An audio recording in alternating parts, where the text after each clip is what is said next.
સુરતમાં બાળાઓના શિક્ષણ માટે દરેક ટ્રસ્ટ આગળ આવી રહ્યો છે, ત્યારે મોરાભાગળ ચેરિટેબલ ટ્રસ્ટ દ્વારા મોરાભાગળ ખાતે પિતા વગરની દીકરીઓ માટે કન્યા કેળવણી કાર્યક્રમનું આયોજન કરાયું હતું।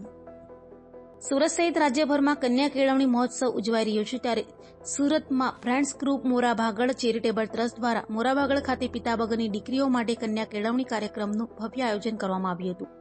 આ કાર્યક્રમનો મુખ્ય ઉદ્દેશ પિતા વગરની દીકરીઓને શિક્ષણ માટે પ્રોત્સાહિત કરવાનો અને તેમને શૈક્ષણિક સહાય પૂરી પાડવાનો હતો।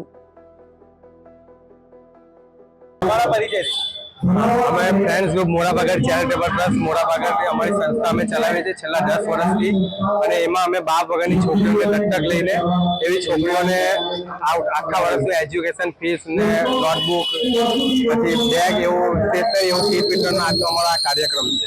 એમાં અમે બાપ વગરની છોકરીને દર વર્ષે દત્તક લઈએ છીએ। અત્યાર સુધીમાં અમે 377 છોકરીને ભણાવી છે, જેને એજ્યુકેશન પછાડી અંદાજે 19 લાખ રૂપિયાનો ખર્ચો કર્યો છે। તો આ દિશામાં આજનો પણ અમારા આ કાર્યક્રમ છે, જેમાં આ વર્ષે જે છોકરીઓ આવી છે એ છોકરીઓને 21 છોકરીઓનો અમે અહીંયા કીટ વિતરણનો કાર્યક્રમ રાખ્યો। ટોટલ અમે 13 મેમ્બરો છે। હવે કીટમાં નોટબુક, પછી સ્કૂલ બેગ, પછી કંપાસ, લંચ બોક્સ, પાણીની બોટલ અને સ્ટેશનરીનો સામાન અમે આપીએ છીએ। આ કાર્યક્રમનો વિચાર ક્યાંથી આવ્યો?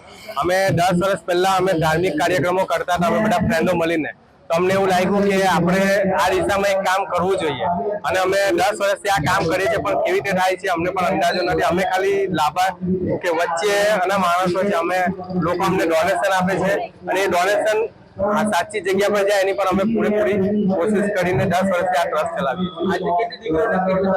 આજે 21 દીકરીઓને અમે આ વર્ષ માટે કીટ વિતરણ કર્યું।